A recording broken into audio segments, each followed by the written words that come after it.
A fascinating conversation enraptured games Twitter recently, which had developers from the likes of Naughty Dog, Ubisoft, Obsidian, and many others all chiming in to commiserate over, believe it or not, putting doors into a video game. It all started when indie game maker Stefan Holvenbrinks shared on Twitter some of the complications doors can present when you incorporate them into your game. He also revealed that even AAA developers hate them too, and the sentiment was met with a ton of confirmation from developers across the industry. As Remedy Entertainment's lead gameplay designer Sergey Mohov aptly put it, I don't exactly know how many man-months went into the door system in Control, but more than most abilities and weapons for sure. For many years and for most players, video game doors and the way they work is hardly a thought that they have at all. However, for developers and game designers around the world, doors have always been there, presenting a tireless series of problems to be solved again and again. Simply put, like many aspects of game development, doors are just taken for granted. Industry veteran Liz England, who has worked on Watch Dogs Legion, Sunset Overdrive, and Scribblenauts, probably contextualized all the issues doors create best in a blog posted way back in 2014, appropriately titled The Door Problem.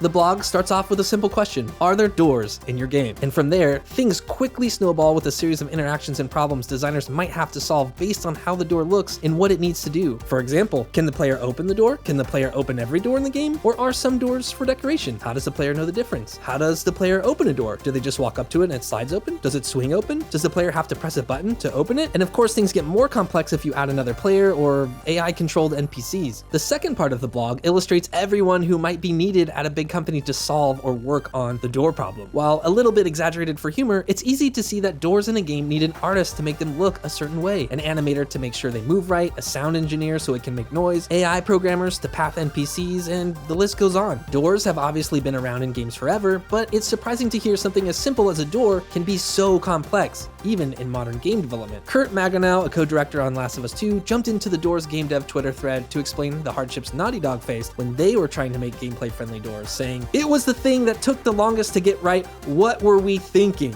He then proceeded to outline all the issues Naughty Dog had getting the doors in The Last of Us Part 2 to work right, saying the intention was to give players more authorship by being able to open and close doors as a means to more easily re-enter a stealth style of play. He explained, "We played around with several prototypes to allow the player to manually close the door behind them. They were all not great. We tried holding buttons, all kinds of weird schemes." He also explained that since The Last of Us 2 is such a polished looking game visually, it would be weird if doors opened by themselves, so the player characters have to be animated using doorknobs or busting their way through. The doors even act differently based on whether or not the player is in a combat scenario versus just exploring. Marganow's thread is filled with tons of nuance, and he tags a number of coworkers who all work tirelessly to make doors work just right in The Last of Us 2. But one of his concluding thoughts summed it up perfectly. There pretty much wasn't a department not affected by adding doors in combat. Buddies, melee systems, everything.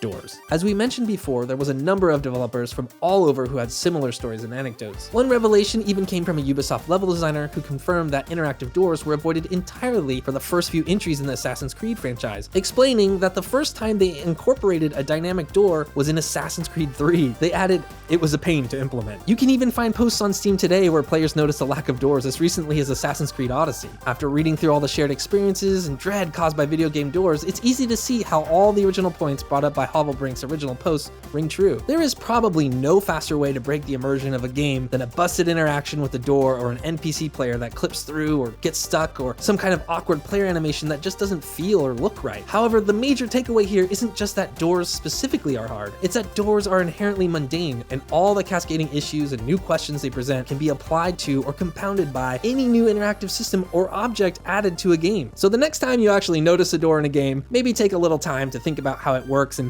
reflect on just how difficult games can be to make. If you have a favorite door in a video game or a door related memory, let us know in the comments. And if you want us to make more videos like this one that explore the way games are made, drop a like, subscribe, and we'll see you on the next one.